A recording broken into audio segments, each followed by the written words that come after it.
Live streaming is on.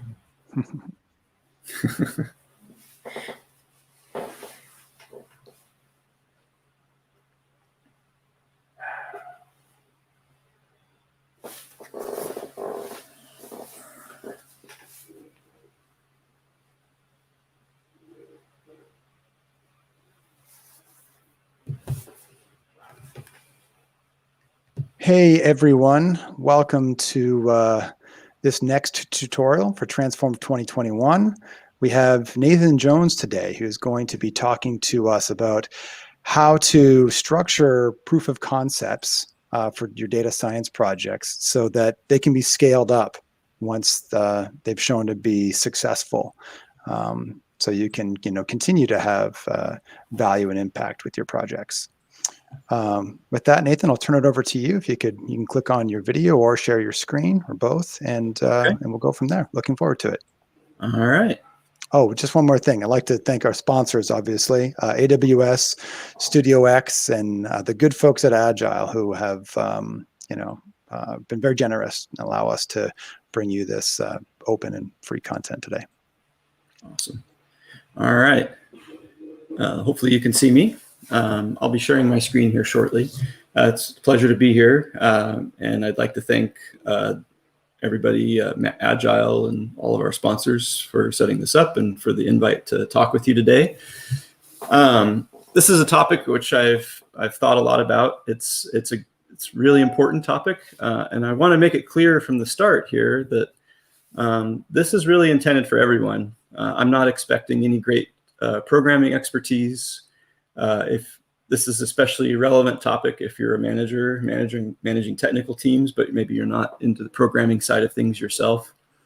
It's relevant if you're just getting started out learning Python, coding, data science.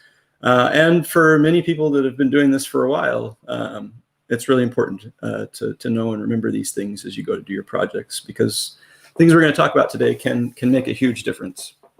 So I'm going to go ahead and share my screen now. I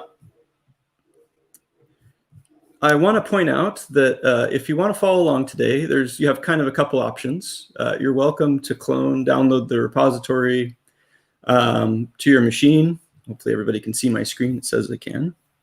The other option is to paste the URL of the GitHub repo in mybinder.org, and that will spin up a nice little Jupyter environment in your browser that you can follow along.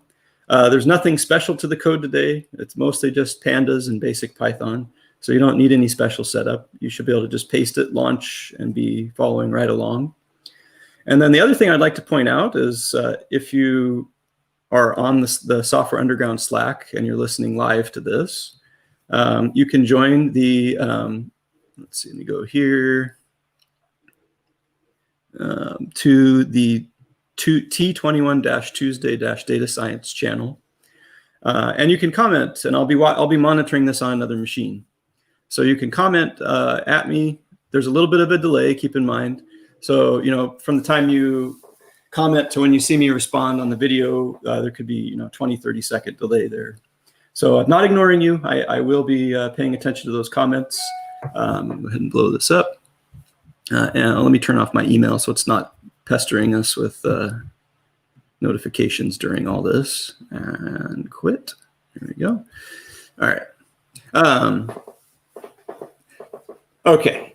So the talk today, there's a lot of text that I put in here, and that's for those of you that are doing this after the live event is over. I will try not to read stuff to you because you can read it plenty fast yourselves. But I wanted to provide this so that if you have to go and talk through this with your colleagues at your own teams, your own companies, you would have kind of some prompts and guide to do so. The other thing too to keep in mind is, this talk is very simple. Like, the code is not complicated. I wanted to make it accessible to people that aren't either not coders or not strong coders. So everything is very simple. So if you're a more advanced Python user, it'll probably seem even childishly simple, but that's by design. If you're interested in more complicated examples of these things in practice, I do have some I can share with you after the live stream is over in the channel. And I'd be happy to talk through those kind of things anybody that is interested in doing so afterwards. Okay, so with that, so I want to really, I hope you've all had this experience before COVID of sitting in a conference, and there's all these usually manager level people giving talks in these conferences. And the topic of the talk is some really ridiculously high percentage of data science projects fail. 97 seems to be a favorite, but I've seen other percentages. So, I really want you to think about that. If you're like a CEO of a company, or even just somebody that's allocating capital in a company, and it could be any kind of company. Think about the implications of somebody telling you that. What kind of value does an investment have to have so that a 97% chance of failure is worthwhile to you? Because a lot of data science projects, while they're not expensive in the big scheme of things, they're not small money, and we've seen companies investing millions of dollars in data science efforts. And if that 97% number, or just any ridiculously high number you care to name, continues, how much longer are they going to be able to sustain that? How much longer are they going to be able to justify continuing to invest in data science with that kind of failure percentage? And so, this number's always puzzled me, these high numbers. In my own experience, I find that data science is often very successful when you try it out on data sets. And it seems like often, as long as the data is there, you can almost always get a lot of value out of doing data science processes on data sets at the companies that I've worked for. Just a little disclosure, I used to work for CRC. I am accepted a position at AWS as a senior data scientist. And I do have a lot of experience with California Resources Corporation, CRC, working on projects. And my own experience is not that 97% of the projects at the company failed. In fact, a lot of the projects were very successful, but there were other things that you had to work through to make projects successful. And those other things are what I want to talk about today. Because we really, as a community of geoscientists, data scientists, programmers, there's a lot of people here. We really do need to get that number, a failure percentage, low enough that people will invest and continue to build up these efforts. So what I want you to do, so there's a couple questions if you're following along and you have the Slack channel open. I'd be curious, would you just post for everybody that's following along live what you are? Are you a data scientist? Are you a geologist? Are you an engineer? Are you a manager of data scientists? That kind of thing. It's really useful to me to kind of see who I'm talking to, who's listening in here. I will continue, because this is going to be recorded and you could play it back later. I will continue to talk to a general audience, but it's good to know who I'm talking to live here. So if you would do that, if you have it open and available, please do that. It'll take maybe 30 seconds after I ask you to do this for the first person maybe to show up, but and I'll be watching. I'm going to continue on so we don't have a 30-second long awkward pause. The other thing I would like you to think about is why do you think projects that fail? So what's driving this high percentage of failure that's being reported? All right, I'm starting to see some responses. Awesome, thank you.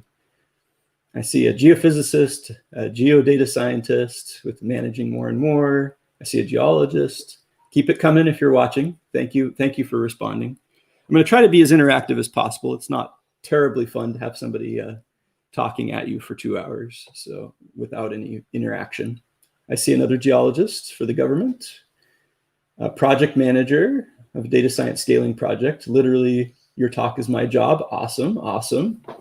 I'll have a lot to say then. Geospatial data manager, geodata scientist, hydrogeologist. Good. We've got a lot of technical people, but we have some people that are in kind of management scaling positions. Another geologist. Good. Thank you for responding. Keep it coming if you're listening in. Just want to know who's listening here. So now that everybody that's listening here, what are your theories around this 97, 95, 90, whatever failure percentage that's getting reported in all these conferences?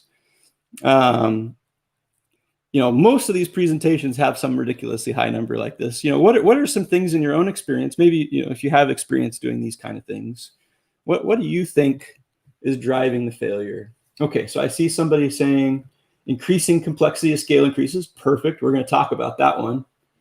And I'll keep watching for more responses here. And if you're in the Jupyter Notebook, you can jot some things down for yourself and save it if you'd like. I believe if you go up here to File, you can download your notes that you take while we're going along here if you'd like for later use. Unrealistic expectations of management. That's a good one. I have seen that personally, and it's very true that can cause problems. Other ideas are welcome. I understand there's a delay, so I'm kind of expecting I'll just kind of rush in here as you catch up with the delay here. And I'll refrain from scrolling down until people have a chance to time in here. Simple question, complex answer is true. There are many reasons why things can have high failure rates with data science. Expected results cannot fit with the amount of data or lack of data. That's a good one. Very good one. And feel free to engage with each other too in the Slack channel. I definitely appreciate that. Architecture and maintenance. Yes, architecture and maintenance is very important. Adequate resources to complete a given workable solution. Yeah. Testing environment can be difficult. It's very true. Testing is a big issue. Okay, yeah, you can keep them coming. I understand there's a delay. I'm going to go ahead and continue on, and I'll keep monitoring and commenting on these. So if you have it open, you'll see some of the ideas I had. So some of the things I personally witnessed causing failure in projects that I've observed. Lousy underlying data management. Yes, thanks, Doug. MC, that's great. So some of the big ones I've seen, poor communication is a big one. And it goes back, I saw somebody who was at unrealistic expectations of management. That's definitely true. And that definitely flows from communication. Things that can drive that are like, sometimes you get managers who are getting kind of propaganda from other companies that they're presenting to their shareholders, especially true of high upper managers. And they think that basically you can do magic with crappy data. And that's just, they're getting poor communication from their peers. And maybe there's a disconnect between the technical people and those high level managers that are setting these expectations on what's realistic to expect with the amount of investment that you have and the data that you have. Testing and automation, I saw a comment about that from Anne. Yes, that's a big one.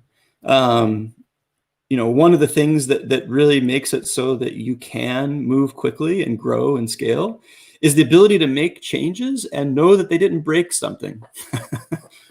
So testing is huge. So, adopting, software development practices into your data science workflow, like test-driven development, having automated deployments to test environments and things like that can really save you a lot of technical debt and really help you make changes to your workflow and your pipeline and adapt quickly to changes and still know that your product isn't broken. The other thing that I've seen that really undoes data science projects is no redundancy or teamwork. You get these kind of one-man warrior projects where everybody has their own project, and yes, you can talk to each other at the water cooler and get something, but genuinely, there's nobody else but that one person that could totally handle that project if that person were gone. And I've seen significant amount of investment in projects that are lost because one person left and there was nobody who could fill in for them. And left is the best case scenario. Sometimes I've even seen it where somebody actually died and left a huge mess because there was nobody who could fill their role. And so, that's a management thing that is easily addressed, make sure that people have a lot of teamwork and redundancy so that you are protected from that. That's a big one. Data science skills and balance and organization. Yes, that's true. So now we're going to talk. So I saw complexity come up a few times. There's a few other things like if you have a single bunch of code that serves multiple very different customers. We're going to talk about that one a little bit. That can cause problems. Growing complexity is a big one. That's the one we're going to focus on today. We're not going to have time in 2 hours to cover all of these things. I'm not going to give a course on communication, unfortunately. We can talk about it after. Anything that you want to talk about afterward, I'll try to stick around and have that discussion. Maybe we can do it in the gather.town chateau. The no testing and automation one, I won't cover a lot on today, but I would encourage you to Google like test-driven development and really try to understand that. And if you have questions, come to me afterwards and we can talk through that. The redundancy and teamwork one is really on the management to ensure that that's happening. So if you're a manager, I hope you understand that one and work on that. So today we're really going to focus on, so what is it about POCs that causes them to fail sometimes when it becomes more complex and we try to scale it?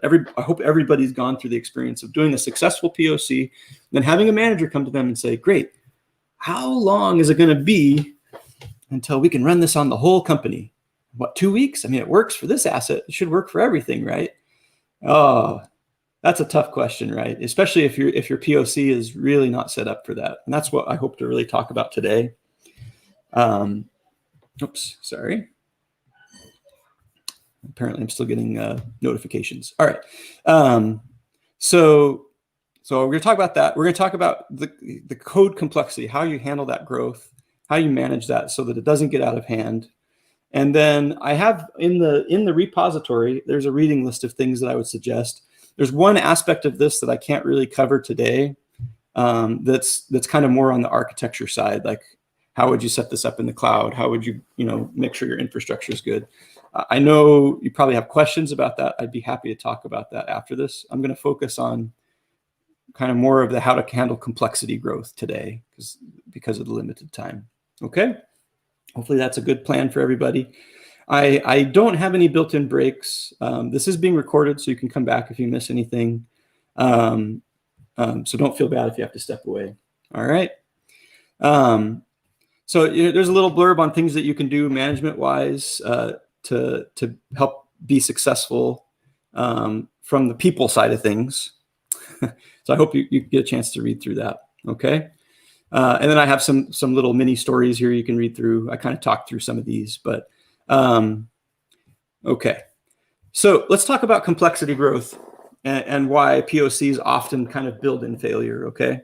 So I have here a plot shown up on the screen, and I have two axes here. One is how much time you've spent on the project, and then just kind of like how many features, how awesome is this project? What can it do? How much of the company can it cover?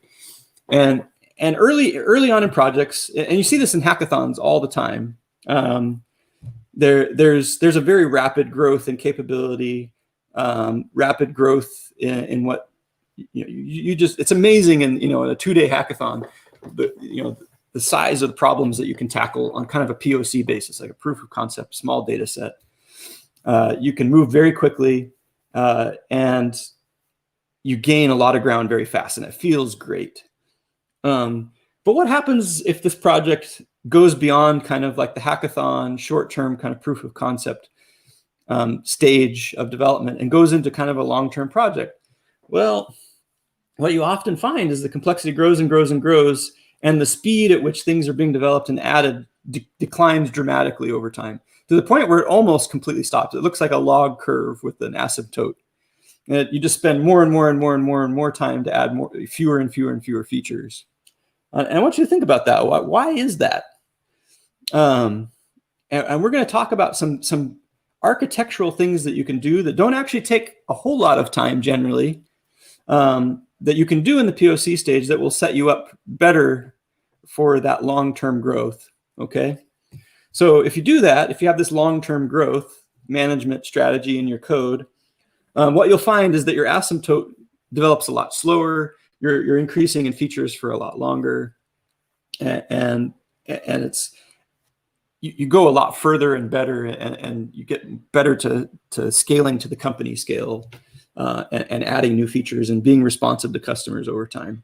Now, in my experience, just good architecture isn't always sufficient to prevent there from being an asymptote where it starts to fit, your development starts to fade. there is some ongoing like technical debt testing, automation practices that you have to kind of adopt with the strong architecture in order to have kind of a linear growth curve where you don't decline with time. And it's also true that these kind of practices help if you start adding people. So if you go beyond like a 4 or 5 people, maybe 7 people at most working on a single project, say like hundreds of people or thousands of people, that's when you need more than just strong architecture. You need testing so that everybody can test their changes without having to ask all these other thousands of people whether it's going to break their stuff or not. And you also need good strong automation, because you're going to make somebody hate their life if they're having to deploy the changes of 1,000 people working on the same code base every day, all day, every day. Especially with big, you take a company like Amazon, where you've got people all over the world. You're going to have people deploying stuff at all hours of the day, 24/7. So you need a system that can handle that. So keep that in mind as you're planning this out. The strong architectural principles that we're going to talk about are an important part, but they're not everything. There's this testing and automation piece as well. Okay, so there's an acronym that we're going to talk about today. This architectural principle. It's called SOLID, and the acronym has these 5 principles, and they're right here. So you have the single responsibility principle. Hopefully you can see my cursor. Single responsibility principle, open close principle, list of substitution principle, interface segregation, dependency inversion. So we're not going to talk in depth about all of these, because some of these are they're less important. I'll just say that. They're important, but they're less important. And if you ignore them for now, you would be okay for quite a long time. But there are principles in here that if you ignored them, they would cause you a lot of grief very quickly if your project extends beyond kind of the short-term time period there. Okay. And please, if you hear something and you have a question about it, put it up on the Slack. It'll take like 20 to 40 seconds for me to answer, but I will. So please feel free if you have any questions so far or comments, please do that. I encourage that participation. If you disagree with me, please, put it in there so I can discuss it and address it, any concerns you have. Okay. Okay. So I'm just going to quickly review these, and then we're going to go in. So we're going to go in depth on the dependency inversion principle in this talk. I'm going to talk a fair bit about open and close principle, because that's also an important one. And then I'm also going to touch on the interface segregation principle. Okay. These are all very important design elements to make your life better as you take something that's going to scale up from a small like proof of concept to big company scale, thousands of wells if you're an oil company, or thousands of customers or companies. If you're a service company, you're going to have to adopt these things so that you can serve multiple customers in a flexible, agile way. Okay. All right. So the first one is the single responsibility principle. It's a principle of design of code that exists on many levels. Okay. There's a really low level, which you'll hear a lot of code, like software developers say, don't repeat yourself, but by which they mean don't take a blob of code and copy and paste it around your project. And the reason being is because what happens if there's a bug in that code, and now you have 100 different places to go fix that bug. Your code is going to scale better if your code is contained in one spot. Each unique responsibility or each unique piece of code is contained in one place. So that if there is a problem, you can go to that one place and fix it without having to worry that there's 20 or 30 or 100 of that particular blob of code to worry about a problem in. Okay. There's also kind of a higher level principle, which is that your code should be kind of cohesive so that somebody reading through it is not confused, right? So if you have, say, I'm gonna use an open or a object-oriented programming terminology here, but an object or class, let's say. But you could generalize that to just a code file, like a module, a .py file, or even a Jupyter notebook if you do a lot of your work in Jupyter notebook. What's in that file should be cohesive. It should be kind of oriented around a single purpose, and the level of the code in there should be relatively consistent. you don't want to be going through and doing like super low level, like parsing of specific files in the same bit of code that somebody's reading through that they're also trying to understand, you handling like matching the PICs to the well survey or something kind of higher level like that. Or even a super high level data science thing where you're like training on a core photo and trying to identify the lithology. If you're mixing in code about loading everything in there, that's going to be super confusing to somebody coming to your code because, at 1 second they're reading about, loading specific images and pictures. And then the next second they're suddenly in a data science pipeline or, trying to, manage the features. And so if you're jumping around into code blocks and loops and doing lots of different things at different levels of conceptual understanding, you're going to confuse people. And that makes your code a lot harder to maintain. It makes it harder to read. It makes it harder for people to work with you and augment your code. It makes it harder to find bugs because you're digging through big, long code files. And then the other thing, too, is that when you're doing your functions, you want to make sure that the functions are short and that they do kind of one thing. This makes it much easier for people to understand functions. It makes the functions easier to name. Like if you have a function that's 2,000 lines long, how are you going to name that function in a meaningful way? What possible one sentence blurb could describe 2,000 lines of code effectively and really tell people what's going on inside there? It's probably not going to be easy. But if you have a function that's 20 lines long and does one thing specifically, it becomes a lot easier to name. It becomes a lot easier for people to read and to maintain that. So it's an important principle. We're not going to spend a ton of time on it, but I did put a little exercise here. And it's a very simple exercise. This is not necessarily a bad function, by the way. I think anybody could kind of go through here and figure out what was happening. The code, unfortunately, is not usable. Like I didn't implement any of the sub functions in here on purpose. I just wanted to illustrate a point. So I'm going to go ahead and walk through the exercise really quick. So this particular function barely violates the single responsibility principle, but it does. And I made it kind of obvious here. So if you're reading through it, so you can read from the name of the function. It's supposed to load and clean up the PICs from a folder, right? And when I say PICs, if you're not a geologist, this is like a geologic interpretation. By the way, I am a geologist by training, so a lot of my examples come from that domain. I think that's true of a lot of people in the software underground, which is kind of why I chose to go with geology as kind of my paradigm for some of this. But I'll try to make sure that I explain what the geological things are for the people that aren't geologists. So if I were going to go through and clean this up, one thing that I would really want to target is this particular blurb right here, because as you're reading through what this is doing, so let's say we're going to create an output to clean up all. So we're going to clean up the PICs and we're loading the PICs. So we're going to create a list of PICs. We're going to append to that list of PICs all of our PIC files. We'll say in this case we're loading some sort of file from a folder that contains geologic PICs. Then we're going to merge all those PICs together. And we're going to, remove any duplicates we find. We're going to get the position of all these PICs using surveys. Then we're going to find which ones are open, presumably from a function that's helping combine this information with like completions data or something like that.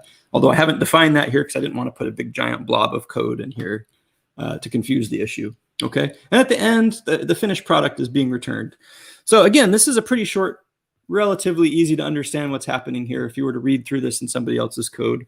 However, it does violate our principle in the sense that you're doing two things here, right? You're going in here, you're loading your data, you're mashing it all into one table, and then you're doing all this kind of validation, combining it with other data sets work. So, if you were to do this kind of in the cleaner way, that's easier for people to understand, you would probably separate out the loading process from this kind of validation process, which you would then also separate from the this combining it with like the surveys and combining it with open PICs and finding which PICs are open, which ones aren't. You would want to kind of separate those concerns into their own functions so that somebody that's reading your pipeline would be like you'd have something like this: PICs equals load PICs from folder, something like that, right? You put the folder in here. And then, you'd have valid picks equals, validate my picks. Maybe that would be the one that removes like the duplicates, and maybe you'd have some other validation stuff that gets added in later that you would want to handle. So you do picks, valid picks. And then the last thing you might do is then have your make my awesome picks table, with surveyed information and open picks. So, it'd be like awesome picks table for data science. And add picks. Or you could even just put data, data prep pipeline or something. I don't know. You could put everything. You have different options here. The thing about these principles is there's lots of ways to apply them correctly. The key is just to make sure that people understand them. So one option, just to illustrate this, one option would be to just take these two functions and just put them in line here in my hypothetical pipeline here. The other option is, if it started to get long, you could start breaking it up into other kind of functions that are related to each other. If that kind of comes into this multi-scalar understanding here, there's high-level cohesiveness and there's low-level cohesiveness. So, low-level functions should be very cohesive and small. A lot of the times a really well-written function is under 10 lines, often 5 lines, and is all at the same level. And a module, like a code module or code file, you want to keep it under 300 lines. If you go over 300 lines, you're probably doing a lot of different things in that file or in that class. And so it's generally good for the person that follows after you is having to read all this and understand it to make sure that, that everything that is related to whatever it is you're coding on is together and cohesive, and that each class or file has a single responsibility, overall responsibility. And an example from the geologic realm of a responsibility would be handling picks or surveys or, production data.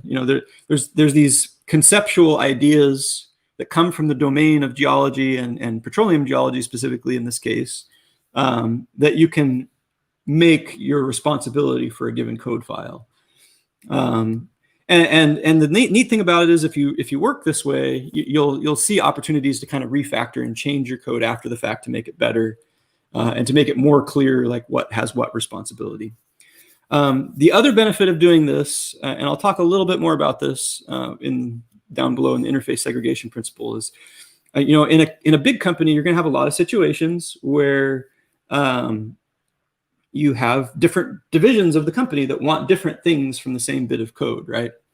So if you have you're allocating production to a geologic zone, oil production, fluids to different zones, the person that's calculating the royalty interest on that is going to have a lot different concerns from what they want from that bit of code than somebody that's a reservoir engineer and wants to understand, how the reservoir is depleting. They're going to have a completely different understanding of that than, say, a land person who's trying to figure out what land rights they need to have or buy. They're going to have a completely different needs than the person that's doing the regulatory stuff. The regulatory group is going to have completely different needs for that data than all those other people. And what happens, and I've seen this, what happens if you try to satisfy everybody with the same bit of code, you end up with conflicts and fights, and people getting angry because they're not getting what they want. And so by separating responsibilities and dividing these things, you can actually start to handle that better. Everybody can have their own bit of code that does what they need as a internal customer or external customer, without the big fights between the different divisions. And it just works better that way. So anyway, that's the single responsibility principle. That's about all I'm going to do on that one. I'm going to be spending the rest of the time on this open-close principle because it's extremely important for scaling and agility when you're in the data science group, when you're trying to scale up from a POC to your entire organization. And I'm also going to spend a significant amount of time on this dependency inversion principle, okay?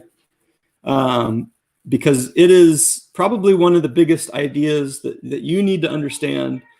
And it's something that's not tied to any product. It's not tied to any specific type of pipeline. It works in the cloud. It works on your workstation. it works in the hackathon. It's a huge one. And I hope that you of everything that I'm going to talk about today, I hope that you walk away today understanding this one, because it is absolutely key to success in being able to make a project that will scale. Okay. This one is also important too. Like they kind of go together, but this open close principle. Okay. So we're going to spend the rest of the time on those two things. If there is time at the end, I will be happy to kind of give suggestions on pipelines and more architectural things, but we'll see. Okay. So this is the end of part 1. I'm going to go over here to part 2 now if you're following along. And again, there's a huge blobs of text. This is for after people, if you're listening, months from now. It's April 2021. If you're listening after that time significantly, I wanted you to be able to come in here and kind of understand what I'm talking about here. So that, and also if people who are listening here live, if you wanted to go and talk about this with your teams, your companies, hopefully this will enable you to do that and kind of adapt it to your needs. Okay. So, all right. So I'm gonna use a very, very simple example here to illustrate this point. So dependency inversion. Let's talk about what I mean by dependency inversion, because that's kind of a computer science-y term. It's not really one that we use as data scientists a lot, and it's not really one that comes up as geologists at all. But it's actually a really powerful principle. And so, and we're going to go over this example in a minute. But what I want to talk to you about is stability, okay, and dependencies, and what those are and what they mean, okay? Stability is, the way you understand it is, the more things that depend on a bit of code in your project or pipeline, the more stable it becomes. And what I mean by that is it becomes more difficult to change. So if you imagine for a second that you have, say, a database that is supplying all the picks for your company, geologic picks, and you have one project that depends on that database that's a data science project. And it completely depends on that database. Like that database has to be there or the project doesn't run, it doesn't work. So that database is then a dependency. It's something that's necessary for your code to run. And that, at its simplest form, that's what a dependency is. It's something that has to be there for your code to work. And I'll give some more examples of that. So hopefully, if that's not clear, it'll become more clear. So if you have only one project depending on a database, that database is not very stable. Like you could change that database without too much trouble because you're only having to change, downstream of that database. There's only one change that you have to worry about if you change the database. So you have a lot of flexibility. You can jump around to different database providers. You can try a lot of different things. You could go to AWS, you could go to Azure. You could do an on-prem. It doesn't matter. There's only one project depending on that database, right? What happens if that one project becomes 1,000? 1,000 projects are now depending on that database. Well, that database is now very hard to change. It's a huge problem. Now you have thousands of things depending on it. And that database is a very stable dependency. It's not going to change without a huge effort and a lot of technical debt incurred. So that's what I mean by stability. Stability is a function of how much is depending on a given part of your pipeline. And there's kind of a natural flow to it. At the beginning of your pipeline, a lot of things depend on that beginning point. If you set up a pipeline in a way incorrectly, as I'll illustrate here. Because what can happen in a POC is that the end product directly depends on the beginning of the pipeline, right? So if I have a Spotfire dashboard, I'll pick on Spotfire, but it could be anything. It could be it could be an Excel.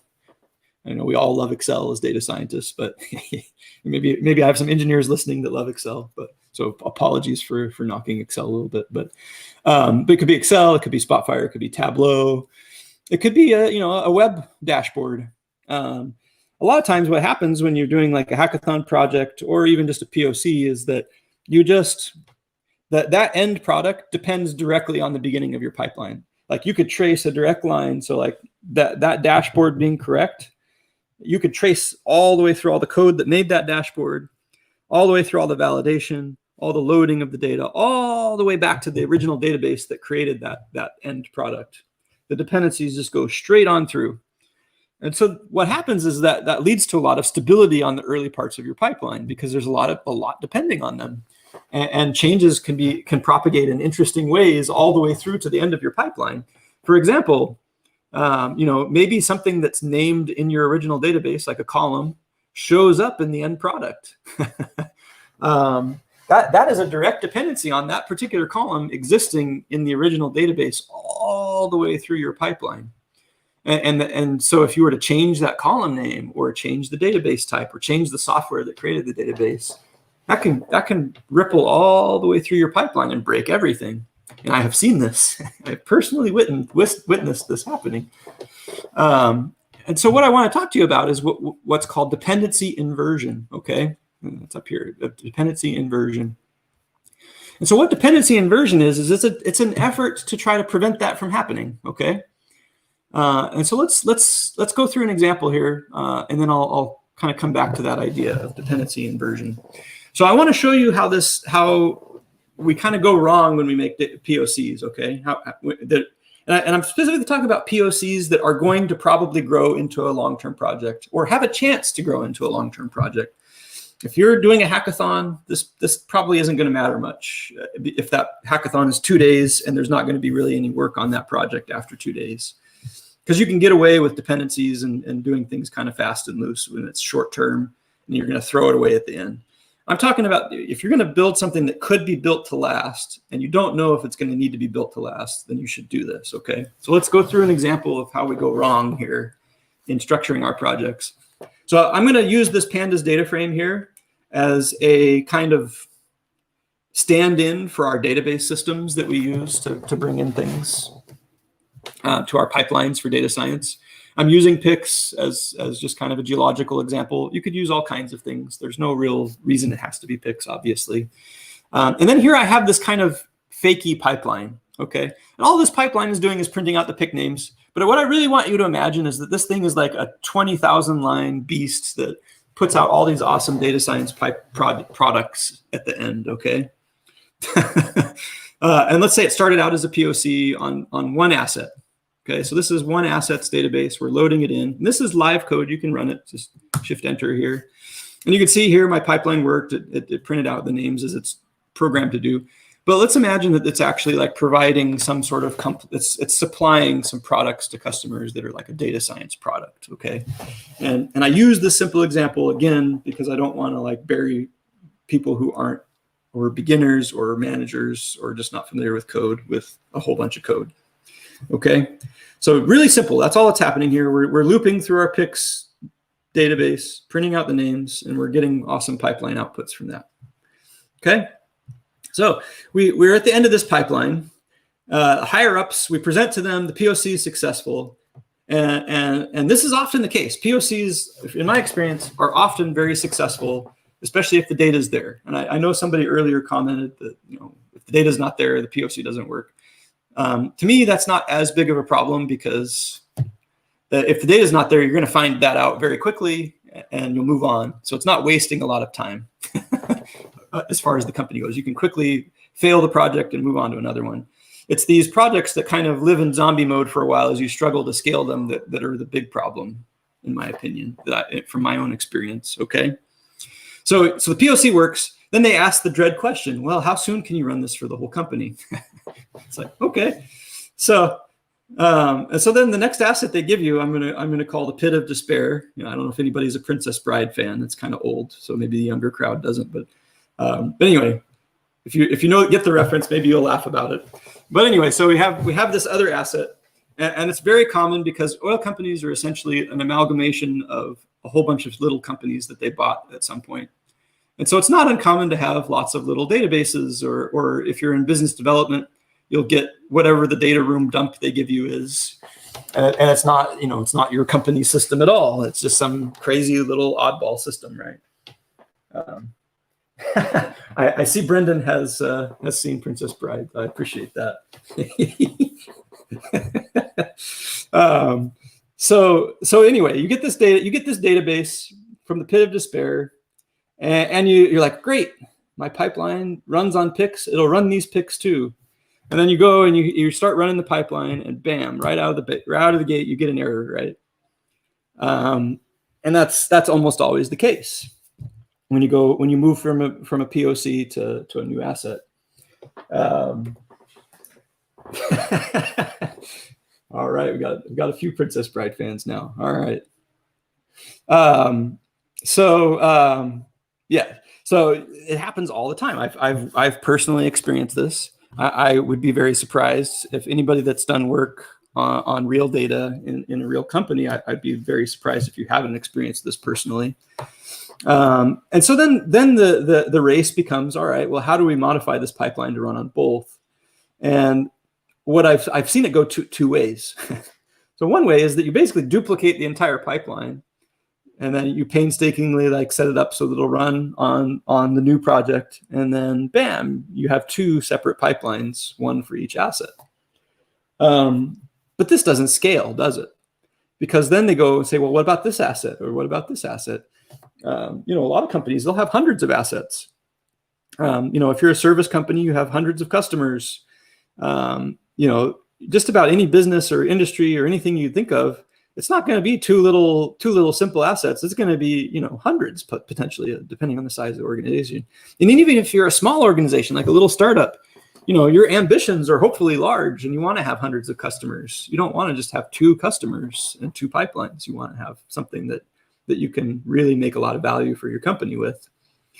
And this isn't going to cut it. You can't just keep duplicating your pipeline and then trying to go and painstakingly fix it. So how do you solve this problem? Let's look at how dependency inversion helps us here.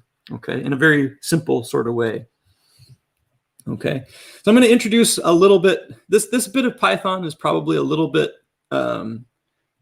more. It's not very much code, but I'm going to walk through it because I did say this was for beginners, and I want to make sure that everybody's able to follow. So this is a Python object. So there's a class, and then I'm calling it Validator. Okay. And so I'm creating this idea that I'm going to create a bunch of functions that are related to validating stuff. Okay. That's how I would think about it if I weren't a coder. Those of you that are familiar with Python, hopefully this is relatively clear. So in this group of functions and data that is called Validator, I'm going to define two types of functions. I'm going to have a function that is going to check if something is valid for what I need. And then I'm going to have a function that I'm going to attempt to automatically validate this data if I can. And if I can't, I'm going to have some sort of behavior to let me know that it failed. Okay. And that's kind of all this is. And this is called an abstract class. Okay. I don't know if most people that aren't computer scientists, I don't know if you've been exposed to this. But an abstract class is essentially, it's a class that does nothing except exist as a communication tool, okay? And the communication tool is to communicate to everybody that anything that is this type of object does this. That's the way to think about it. So it doesn't matter what kind of validator it is, it's going to have these two functions that you can call. And I'm going to explain why this is so powerful in a second. It is extremely powerful. Not only is it a great communication tool to people who are working with you, but it's also a powerful way to define how change is going to happen within your pipeline as it grows and scales, okay? And I'll explain, hopefully through this, what it means to invert a dependency, okay? So, all right. So in order to fix our pipeline, we're going to take advantage of this idea of a validator real quick. And we're going to create a validator implementation. So this is another computer science term, implementation. So you have the idea, and then you have the actual realization of the idea in a specific circumstance. So we're taking the idea of a validator and we're actually making it real for this particular type of validation. Okay. So in this case, we're going to do a column name validation because in our pipeline, we got a key error, which means that the schema of the database that we were importing from the new data set did not match the schema of the original POC. And so in here, this is very simple. I've actually done these, by the way, for real data and real pipelines. They do work.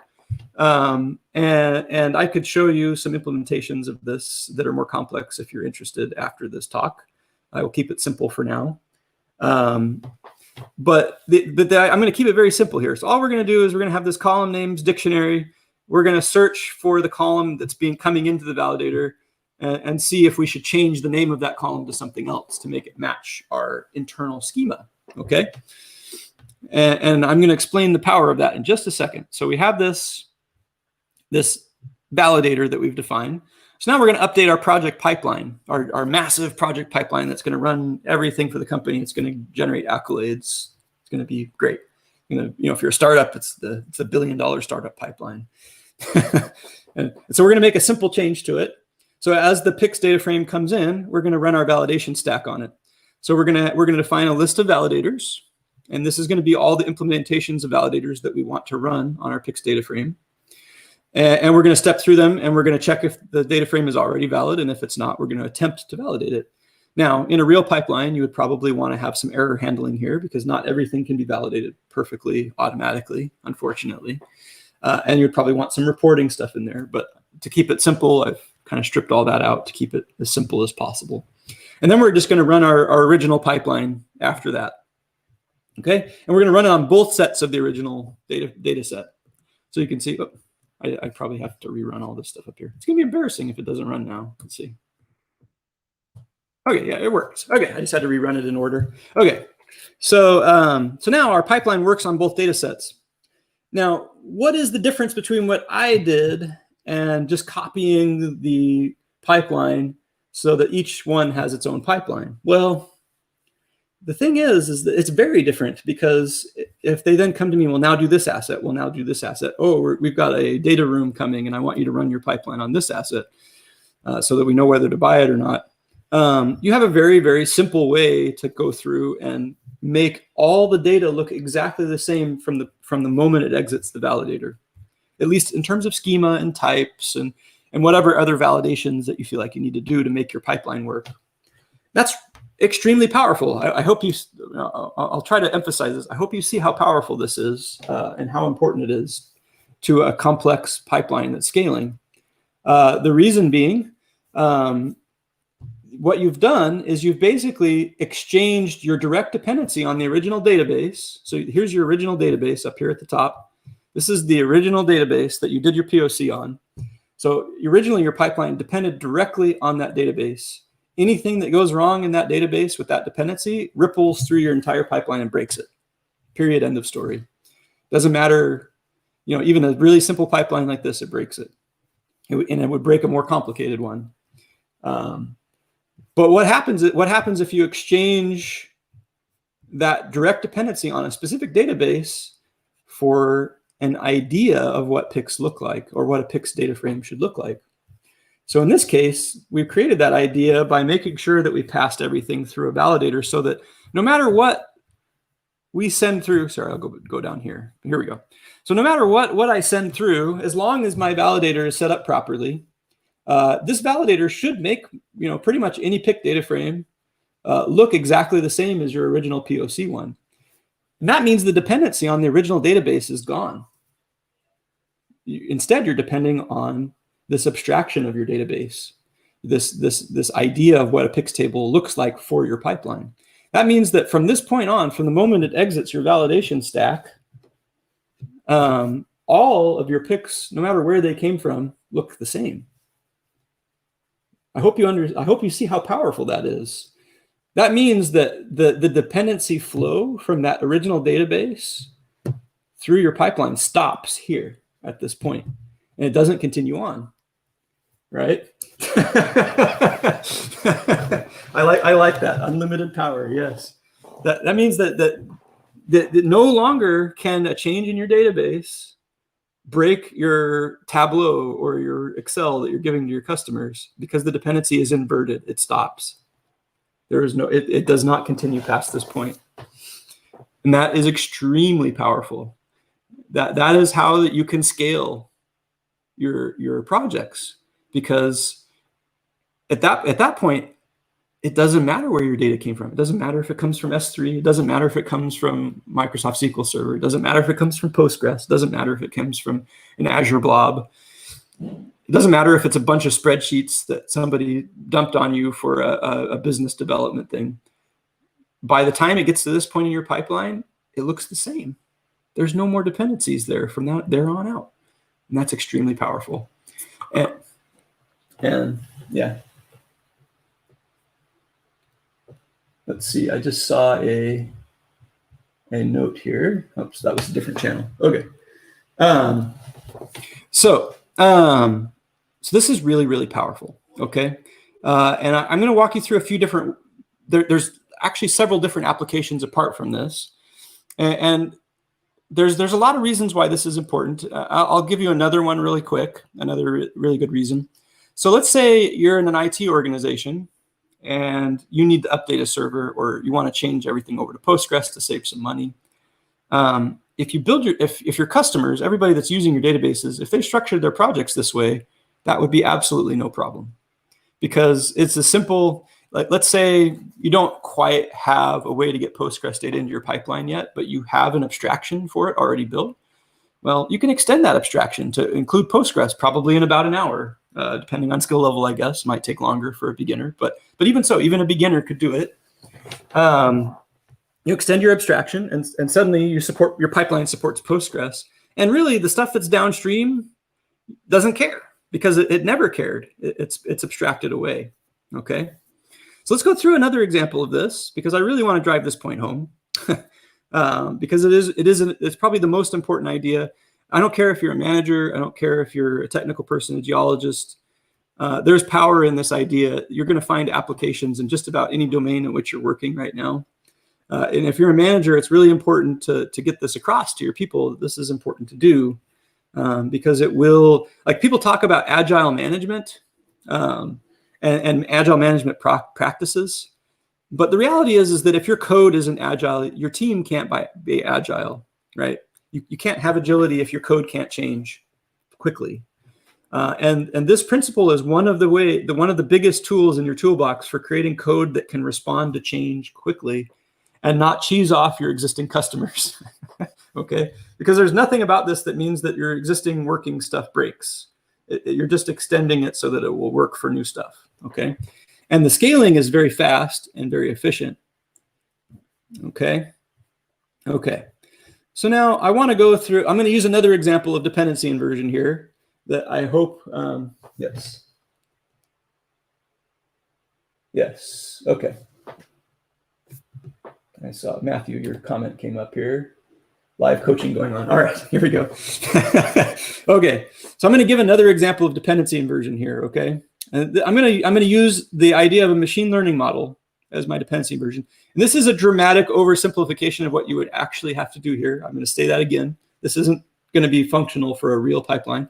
I actually have an open source real implementation of this dependency inversion that I can share with people after the talk in the channel, and I'll try to do that. So anyway, on to this. So first thing you do is you create the idea, right? The abstraction. And this is communicating to people what the abstraction is, and it's providing it's saying that from this abstraction, these are the points of change and extension. So we're managing not only how we're communicating with people, but we're defining how we're going to change in the future. Like, these are the things that are going to change about our pipeline and what we're doing, okay? In each of our implementations. And really, the other message of this is that nothing else matters. That's actually the most important message. You're saying, from this abstraction, this is what matters, and the rest of it doesn't. So if you go back to our earlier example, what we communicated was, from the validator's perspective, all we really need to know about the validator is that it can check if something's valid and that it will try to validate it. We don't really need to know anything else. We don't need to know exactly how the validator is doing this specific type of validation. We don't need to know how the column name validation works. We don't need to know how the duplicate validation works. From the perspective of our pipeline, all it needs to know is that it's a validator and that it can check if something's valid and it can validate it. So remember that idea. You're limiting. Yes. So I just got a comment. This translator requires a translator for every input. Yes. So that may sound a little bit daunting, but in reality, yes, it's actually really good, because for this specific column name validation, you would want to make sure that you define an abstraction for your key inputs to your pipeline for every one of those, right? And like I said, I have some examples I could probably share of this in practice in a real pipeline. But yes, you're containing all of that to one place in your pipeline, and you're not letting it continue on past. That's the key point. And you're limiting the amount of information that your downstream code has to depend on. So like, if you look at the actual pipeline, it doesn't, like, you could write any validator you want that conforms to our validator API, if you will. Like, so I could write another validator that says remove duplicate rows. And as long as it implemented check if valid and validate, the pipeline could use it without any other information other than it's a validator. Okay, so that's an important bit. And then the other important bit is the translator for every input that I just got a question about. That becomes the point of change. Like, that's where you go to. And it doesn't even have to be code. That's the really neat thing. Like, you could set up a system where people could like set up their data set without any code, and then it would just feed into the pipeline. I have done that. I had a pipeline where there was just like a little web app, and people could set up their own data so that it would work without actually knowing any code. And it allowed that abstraction to kind of extend over the entire company very quickly. Okay, so back to our machine learning model. So hoping that you understand what an abstraction is. So we're defining this idea. We're limiting the amount of information our pipeline needs to know about this idea. And then we can go and start to make implementations of that. So, so I'm going to take my idea and I'm going to make a scikit-learn idea here, okay? So I'm going to take linear regression, the most basic one in scikit-learn, basically, except for maybe like the dummy predictor where it just gives you all fives or whatever, but 0.5s. So I'm going to take linear regression. I'm going to wrap this into my machine learning model abstraction, okay? And this is basically it. So I define the class. I tell people that I'm using this abstraction. So that's communication, right? Then I have this thing called model that I'm going to define. And then basically I'm going to define the fit and predict functions. So I'm going to do fit and predict. And I'm wrapping it in my own code, okay? And then you can see as I run this wrapper, I'm going to go ahead and run the wrapper here. It works. It does this built-in Moons data set. It fits a model to it and predicts it. And I used my own code to do it, not directly scikit-learns. I used scikit-learns indirectly, but not directly. Now, why would you do such a thing? That seems silly, right? The scikit-learn spent all this time implementing their API for you, doing all these wonderful things. You know, it's a wonderful API. I have no knocks against it. There's great things about it. Why would you do such a thing? Why would you, I mean, it's just such basic code. It almost does nothing. Well, have you ever had the experience of version 1.1 of X third-party library coming out with a new version and suddenly your pipeline breaks? Oh man, that's not fun. That's not fun at all.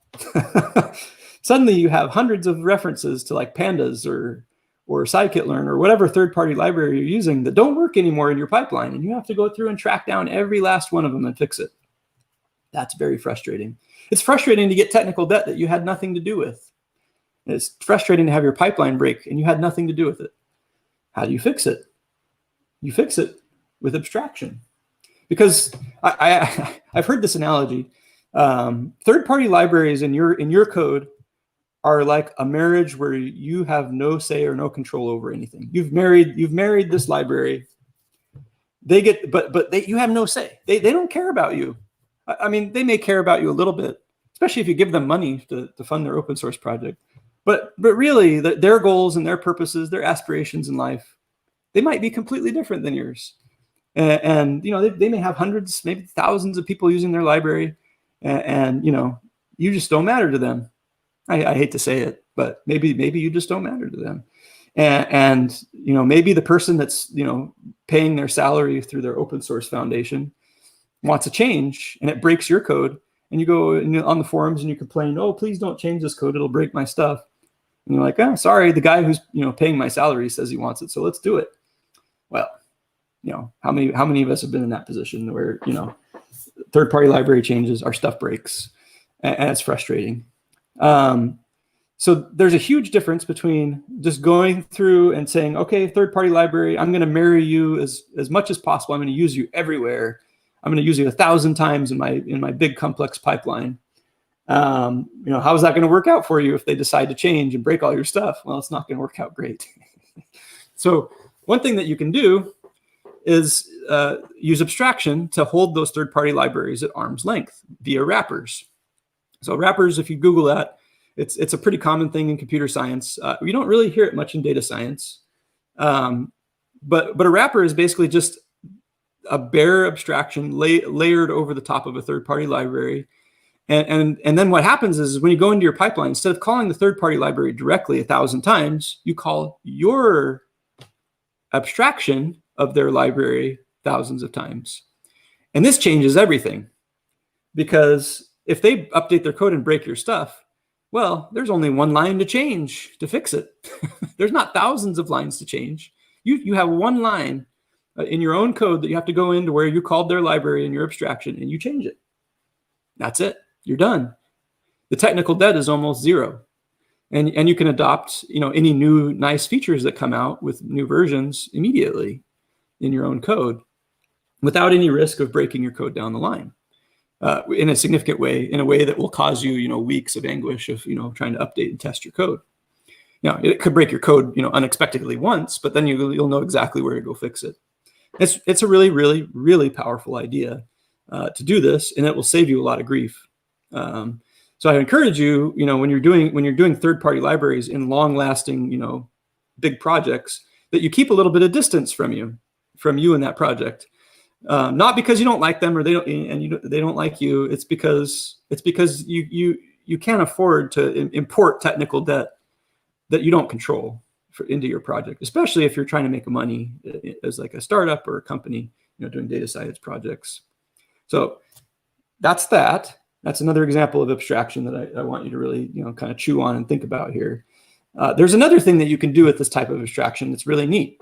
That's not just about technical debt and not just about protecting yourself from people's, changing their third-party libraries and stuff, their packages. The other really neat thing that you can do with this is that the moment you have an abstraction like this, you don't have to use scikit-learn for everything. There's nothing stopping you from going and saying, well, I like this API or this project, or I want to call XGBoost, but not through scikit-learn, or I want to call PyTorch, but not through scikit-learn. Or, hey, I have this really neat R code that I want to call through the R Python package, and does some really neat data science things, but I also want to run it along some models with scikit-learn and compare them. Well, suddenly that's super easy to do, because you have this abstraction that you can just wrap all these different things in, and your code, your pipeline doesn't know the difference between any of them.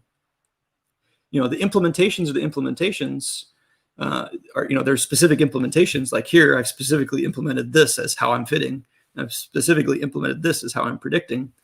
But there's no reason why I couldn't, put an R function in that fit function, or, using R Python, or I could put a PyTorch fit in there, or I could put, just anything you can imagine. I could do my own custom machine learning algorithm in NumPy and just put it in there. And the rest of the pipeline doesn't know the difference because I've put a dependency inversion. There's no direct dependency on the library anymore. It doesn't know anything about what I'm doing. Somebody's questioning not use scikit-learn. Confused. Yeah. You don't have to use scikit-learn. You could use Caret from R, which is a very, very nice package. For those of you, if you haven't used it, it's a very nice one. And you can I have personally run alongside scikit-learn, XGBoost directly, and I've run PyTorch directly. I've run, all kinds of things can be run directly inside your pipeline seamlessly without any understanding of the pipeline of what specifically you're calling and without any direct dependencies on any library. So it's really, really powerful. So I want you to keep that in mind. There's more uses to this than just saying, well, I'm going to protect myself from a third party. It gives you flexibility and agility. Like you can, if you wanted to say, put SageMaker through your pipeline, like you wanted to go through the API, SageMaker, I don't know, boo, not open source, but say you just wanted, like a customer said, hey, I would like you to try SageMaker alongside all the stuff that you normally run. You could wrap SageMaker in this abstraction and run it, no problem. What if they wanted to do like one of those silly kind of like AutoML type things? Well, you could wrap an AutoML in this abstraction and run it alongside the rest of your pipeline and see if it does better than the stuff that you specifically fed through, that you decided to put through. There's nothing stopping you from doing any of that, and your pipeline doesn't break because you added these new dependencies. It just depends on the idea up here of what a machine learning model is. And you can do this type of abstraction at multiple levels. You can do it at the preprocessor level. You can do it at the pipeline level. You could define an abstraction of what a data science pipeline looks like, what types of methods it should have. And you know, there's lots of opportunities to give yourself flexibility, to control how change is happening as you scale your POC, and to give yourself the ability to say yes when somebody comes to you and asks for something. Say, yeah, I can do that. I can make that change in an hour, and I can do it without breaking any of the stuff I did before, because it's just it's additive. It's not subtracting from what I did before. So I hope you see the power of that. Now I'm going to ask for questions. I'll be watching the chat. I've been watching the chat. I know it takes a little bit of time for it to come up, so I'll watch the chat there, okay? If there's any questions, I will answer them. If there are no questions after, you know, a few seconds here, I will jump on to the next one, which is the open close principle. And we'll spend some time on that. I see some people typing, so I think some people heard me and they have questions. So I'm going to wait to see what they have to say before I jump on to the next thing. Okay. And if we need to hear more examples of these, I can maybe talk through some more examples of this as well. Okay. Okay, awesome. Somebody says, so Anne is saying this helped her understand a code base that was developed in abstraction. Thanks. Okay, you're welcome. I'm glad that's being helpful. I see one other person typing here. Oh, it was got a thumbs up. I apologize. I'm trying to fill the blank space while I wait for the lag to work through here. I'm going to wait for this one last person to finish typing before I move on. And I'll go ahead and open the next one. So I'll be ready if it's just a positive comment and not a question. Okay. Okay. If I see a question pop up, I will address it. I'm going to move on so we don't have too much dead air here. Okay. So open and close principle is kind of the cousin of abstraction here. And if you look up this principle online, kind of the way they state it is that, okay, here we go. I got a question. When do you find a good time in a project to abstract away? Since abstraction too early could also lead additional required abstractions because of the common interface you created is still in flux. Okay, excellent question. So let's go back here. So, okay. All right, somebody said, I'm learning a lot to get past my small test POC case. Okay, good. Somebody said they were comment. All right, so we got a great question. So so in practice, as you're early on in a project, how do you deal with this? So the important thing is, so the first thing I will say about that is generally there are types of abstractions that pay off big if you implement them early, okay? So the third-party library one is one of those. It is way, way less time intensive and way easier to wrap something early on than it is to wait until it's already heavily embedded in your pipeline to change it. Like if you did this type of abstraction very first thing, no problem. Like any types of references, any growth, would be built on top of the abstraction. You're not going to have any issues there. In practice, a lot of the time you'll get a little bit into the POC and then realize, hey, I need to refactor this. This is starting to get a little crazy. Let's build an abstraction. So in practice, what often happens is you'll recognize that you need one because you get somebody asking for a change and you're like, oh, do I really have to do that change? I have to change all this stuff. And so you recognize an opportunity for refactoring to build that abstraction in. But if you kind of have some foresight and some experience with this and you see, oh yeah, I'm probably going to need this abstraction, you can build it in early in kind of like a little toy sense. Like it's there, but it's not really important yet. And then you can just build it up as you see the need for it kind of build. And that's, in my experience, that's kind of the best way to approach it. You start out, like you say, you look for where the changes are going to happen. That's the first thing you do. Like, where is the sources of change? Common ones are databases. In my time at California Resources, I had to adapt to database changes probably 6 or 7 times. So that's a real, and not only did I have to adapt to changes, major changes at the company level, there were a lot of asset nuances, like specific assets had really weird nuances. And so as I scaled through the company, I had to deal with that. So that's a common source of change. So if you know that, you can plan for it, kind of set up your abstractions early, business development type pipelines where, you're getting data rooms of just whatever they have to send you and you're having to make, decisions. That's like a really common paradigm in like the oil and gas industry. Think about where are the changes that I'm gonna have to, where's that going to put pressure on my pipeline to change and to adapt? And how can I handle those? Because the changes, wherever that change is in your pipeline, it's a source of chaos, right? That's the source of breaking your stuff. And so what you need to do is you need to bottle that chaos behind an abstraction so that so you're not having to make major changes across your pipeline. It's just changes in a specific area.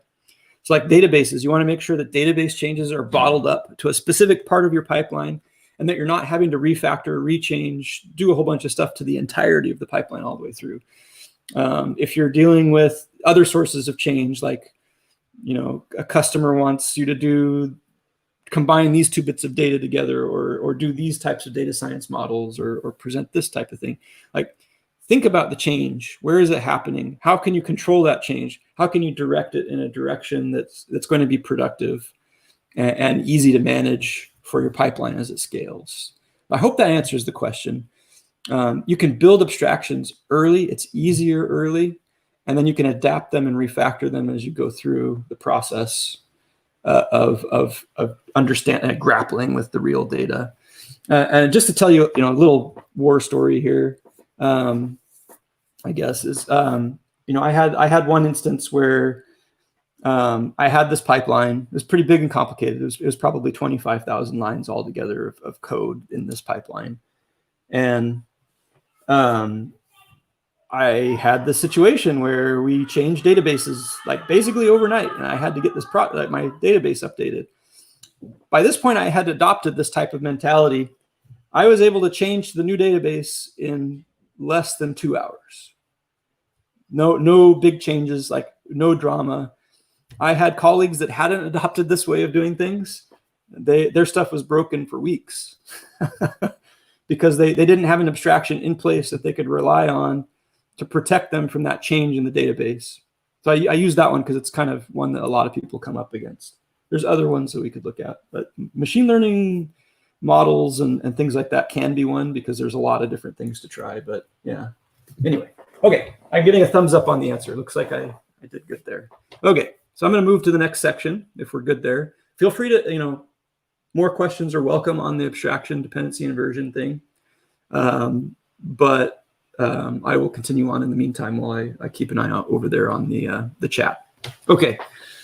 So open and close principle. So this kind of goes back to that question a little bit too, but it's really important to understand because it's the other major principle of agility in your code. Okay, it's something that's going to make you a lot more, give you a lot more power and agility in how you do your data science, and it gives you, and it really helps you control your technical debt really well. Okay, so let's get into it. So simply stated, I put it here at the top of the little text blurb there.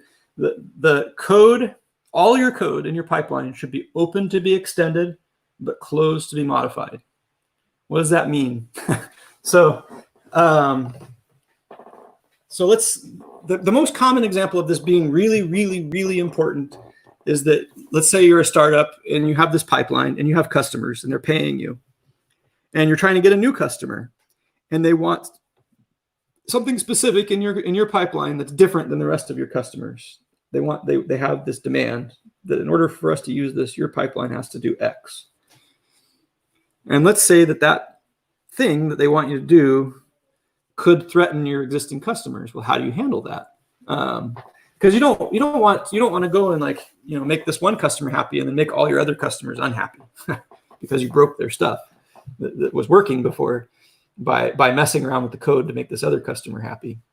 So how do you handle that? How do you be agile? How do you help people that are coming to you for information and for changes without jeopardizing your other people that are relying on you on your deployed code? Okay, so let's get into it here. So going back to the stability, agility type thing. So abstractions give you agility, right? Because it protects your downstream code from the dependencies, right? So if you remember our discussion of dependencies, like I showed how a database dependency could go through, just ravage an entire pipeline because there was no protection from that dependency carrying all the way through. And I also showed how if you set an abstraction, a dependency inversion, an idea that your pipeline relies on, the ideas become very stable, right? They don't need to really change. Like, a PIX table is a PIX table. There's not a lot of change needed there. There's maybe some special cases, but for the most part, I think you go to any software, the PIX table is going to look pretty similar. So you have you depend on the ideas instead of the specifics, and that protects your pipeline because the dependencies cannot go through and just ravage everything, and it prevents you from having to make extensive rewrites and refactors of code in response to small changes, earlier in the pipeline. That's really important to remember as we go into this discussion. So the next thing that happens is, well, what if a change needs to happen? And the way you handle that is that you make sure that on those points of change that you're flexible and you can extend your code without removing the parts that are already there and working. Okay. So you need to be able, so let's go into how that actually works. So let's go back to our project pipeline from that we were looking at before with the PIX. So I'm putting everything back in here at this top box. That's everything we did before. We got our two fakey databases. We've got our pipeline with the validators and all that kind of stuff. Okay. So I'm going to redeclare my validator abstraction. I'm going to redeclare my column name validation. Okay. And so let's go into an example of what an extension would look like here. Okay. So we're going to rerun the pipeline again, show it works. Yep, it's working. Okay. So you've got a customer that comes in and they, for whatever reason, it's dumb, you don't like it, but they want you to report the API numbers as integers instead of strings. Crazy, I know, stupid, but they're the customer. They get to decide. This is a really stupid example, by the way, but it's just an example of like what could happen. You may have encountered something like this in real life that's maybe more reasonable than this one, but but I just wanted to give an example of this. Okay, so what we do to handle this crazy customer that wants this, because I don't know why, but they want it. And we have two other customers, two other field databases that we're working with that don't want this, right? So what you do is you extend Validator again. So instead of rewriting code to do this, you can imagine the alternative option, right? You could go back into your pipeline and make all of your pipeline do this to API to turn APIs into integers, maybe put it in a separate column. But that's not really a good way to do it because it could cause problems for your downstream customers. It creates weird dependencies on things. The better way to do it is just extend your validator to do this so that it becomes available, right? So we have this validator that can now turn, for whatever reason, API numbers into integers. And then I'm going to go ahead and illustrate an abstract pipeline here. This is getting a little bit beyond beginner level, so I apologize. So I'll try to walk everybody through it. It's not very far past beginner level, but hopefully I've been able to carry you along so far. So we've got this abstract pipeline. You'll see that there's 4 methods, and I went ahead and put default handling in there. Okay, so that's okay to do in an abstract method if all of your downstream code shares the same bit of code. It's okay to put it in there. it's not, often people will leave it blank, but in this case, I decided to put a default implementation for all these different methods. So we have an init method that's going to create the pipeline. We have a run method that's going to actually run the thing. That's what we're going to call for the most part. And then we have this internal method. I should probably put like a leading underscore, but an internal method to validate the data set. And then this function here is going to be the function that the pipeline actually runs. This could be like your 20,000 lines of awesomeness that does your data science products or whatever. Okay. So then I'm going to create a main pipeline that's an implementation of this abstract pipeline. And this main pipeline is just going to have one validator. It's going to have the column name validator. Okay. And then in the pipeline function, we're going to do what we were doing before. We're just going to print out the name of the pick, and then we're going to return the awesome outputs. You pretend in your mind this is some complicated big product with thousands of lines of code. Okay. So here we go. We're using abstraction again, but we're using abstraction to help us handle change without hurting existing customers. That's an important distinction. Okay. All right. So we're going to run that bit of code. So we're going to check that our main pipeline runs our existing customers now. So let's do that. Yep. So our existing customers run just fine. Okay. So we have this pipeline, this main pipeline that runs for the non-crazy ones that want their well API numbers as strings instead of an integer. And for those that aren't in the oil industry, that's just like the unique identifier for a well. It's hopefully done well in most companies, but not always. Okay. So now for our new customer, we're going to create an extension of the old the main pipeline, right? So, and this goes back to that whole like code should be closed to modification, but open to extension. So like once that pipeline is deployed and doing stuff for customers, it should be relatively sacrosanct. Like you shouldn't be changing it, except for bugs. Like if there's specific bugs, yeah, you can go change it. But really, you should be very careful about affecting stuff that's deployed. Be very, very, very careful of that. So if you need to act quickly to satisfy a new customer, the best way to do that is via an extension. So that's what we're doing here.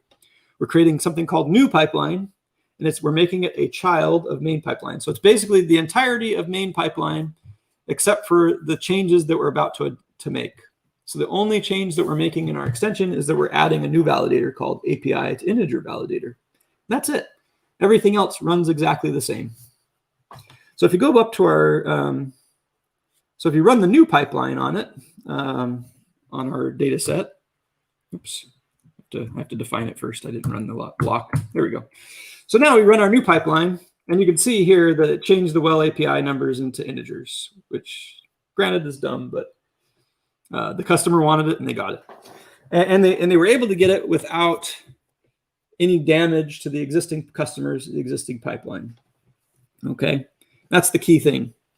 So by having this kind of abstraction in place, it gives you a really, really easy way to quickly and effectively not only reuse most of your code, but adapt to demands from people very quickly for new features, new functionality, new things. I've used this extensively.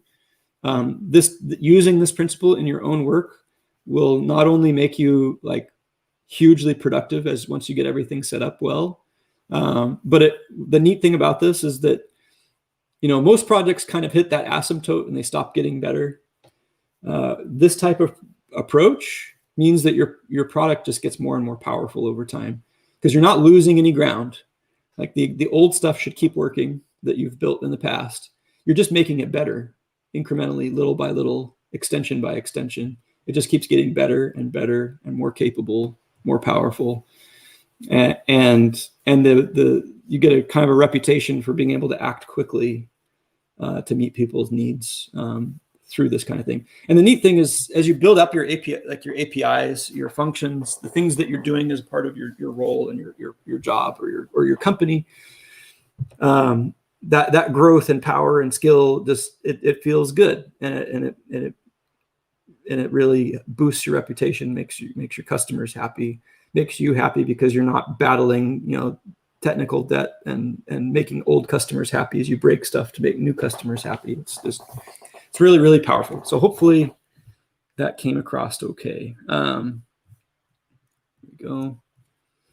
then this is, going back to string here. So we've got about half an hour left. I would like to open it up. If anybody has questions about this, I'd like to open it up for that. And then if there's no questions about that, I will kind of talk through a few other things that you can do to help yourself out here. Hopefully my talk about open-close principle helped you kind of see what I was talking about there. I can go into this more if need be. I'll wait a second to see if anybody starts typing. Okay, I see somebody typing. So maybe we have a question or maybe we have a comment. I'll hopefully see it in a second. So what I'll talk about next, if there's not too many questions, is I'll talk about some of the architectural principles that can come in handy with this stuff. And then I'll try to share some resources of kind of more complex examples. Yes. So I got asked, is there any more recommended resources for taking this further in general? Yes. So I put a reading list in the repo. I'll put it up on the screen for people. Honestly, these two top books, Clean Architecture by Robert C. Martin, a lot of this ideas come from him. I would recommend that to everyone that wants to do anything with code. Those ideas that he presents in there are extremely powerful. I can't recommend it enough. Clean Code is a little bit more nitpicky, low-level stuff. It's still good to read. He's very opinionated about what clean code looks like. There is room for difference of opinion there. But I still recommend reading it because his opinion is a strong one and it's good. And it gives you a place to start. And it gives you a place to start discussing with people what clean code should be and get you thinking. But by far the most important, I think, for anybody that's dealing with pipelines, POCs, architecting these types of things, trying to supply complex products to customers in large organizations, I can't recommend Clean Architecture enough. And I put the link in this further reading. It's this further reading markdown file. And then from the architecture side, I really am enamored with serverless compute for a lot of this stuff, just because it allows you to automate and do a lot of really neat infrastructure as code type things. It's not for everybody, and it's not necessary for everyone to do that. You can achieve a lot of the same results with Docker containers and some basic like Travis CI type automation on-premise servers. But yes, I definitely recommend that book. It got me kind of launched into that world of infrastructure as code and continuous integration. And in my opinion, the stuff that I've talked about today is fundamentals. Like, you're never going to be able to scale a project well if you don't do these basic architectural principles well. It's just a fact. Like, the projects that don't do this well will eventually become too complex to manage, and they'll struggle to onboard people into the project to continue it over a long period of time.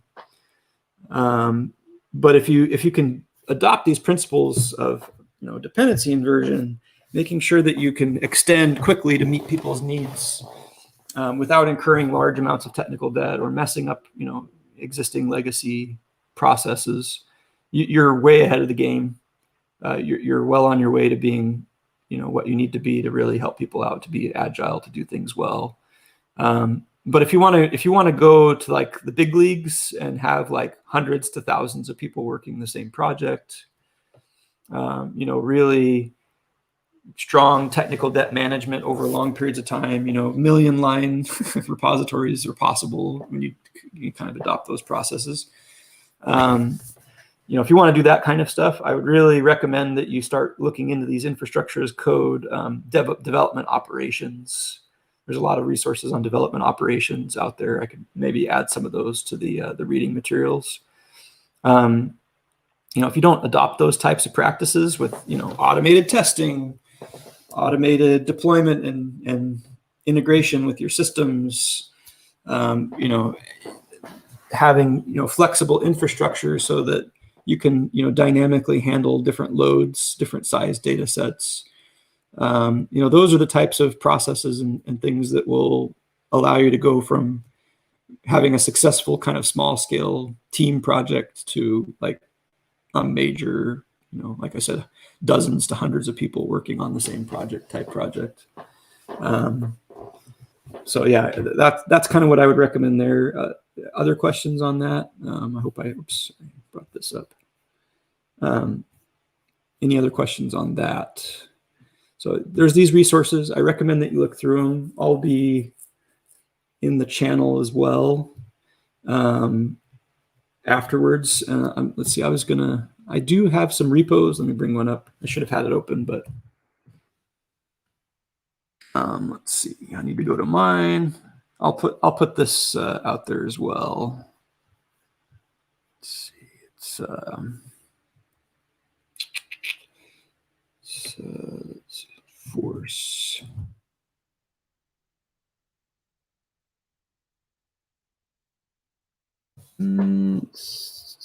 Show more. Sorry. If I don't find it now, I will. I'll get it out there after. Here we go. 2019 Force Talk. So this was originally intended to be a way for people to replicate the research that I presented at this conference in 2019. And it still is. It's good for that. But what's interesting about it is I did adopt a lot of what I've been telling you about in it. So if you go in here and play around, you'll see I've set up different abstractions of things. So like you can see here's an actual like working abstract pipeline that works on real data science problems. And then I have like, you know, a higher level implementation of that. You know, it's big files. There's probably some cleanup I could do, but it's an example you could thumb through if you're feeling like you want to see a more, you know, high level example of this. I have in the years since I did this, it's been 2 years now, almost. I have gotten better at, you know, these abstractions, making them work better. But you can see here, like, here's an actual like abstract machine learning kind of base that I built.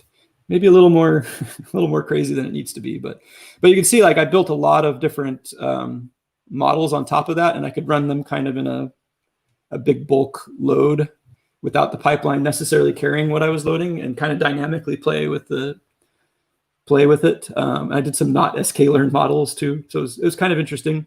I would recommend it if you're feeling like you want to see like bigger, more examples of it. And I'll go ahead and put this link in the more reading materials and push that real quick. Oops, wrong repo. For those that want to see like a more bulky example. And you're welcome to try to run the code. I'd be curious if the third-party library, I did not do a very great job of protecting from third-party libraries. I mean, the abstractions are there, but I haven't been maintaining the code since 2019, so I can't guarantee actually that it will run without some effort at updating some of the libraries. But if you went back to 2019, you know, what was around there and created an environment for that, I'm sure it would run just fine. I should have made a Docker container for that.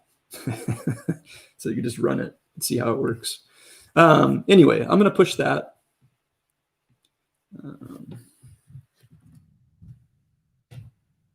Look at. All right. Other questions? Hope I've given people some stuff to think about and try here. We're almost out of time. I won't necessarily keep going if there's no questions to talk about. You know, if you want me to talk about something architecturally, I can. If you want another example of, you know, open close principle or extend, you know, an abstraction. If you have a specific question in one of your projects that you'd want to talk through with the group here, I mean, I'm open to that. Yeah, I kind of foresaw this as a collaboration time potentially, where you could kind of direct the discussion a little more.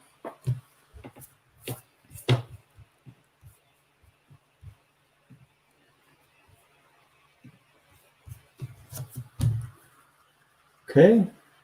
I'm waiting what I hope is a reasonable amount of time with the lag on the stream here. I see that Anne's trying to type something, so we'll wait and see what she has to say. And again, anybody that's listening live, feel free to jump in and ask a question or ask to talk about something specifically. I can at least opine on it at the very least. I see Brendan's also typing something. So we may have something to discuss here shortly. Okay. All right. I'm getting thank yous. Okay. Well, if there's no more questions, I think we can end it. There's no reason to have to listen to me for 20 minutes, talk about whatever, but I appreciate everybody's comments. Again, I'll be paying attention to the Slack channel, and you can also reach out to me via direct message if you'd like as well. And yes, I would be happy to answer any questions, help you talk through any problems you're seeing. It takes a little bit of time to get in the mindset of doing things this way, but I promise you, it doesn't slow you down that much. And in the long run, it speeds you up a tremendous amount. So anyway, I'll leave it with that.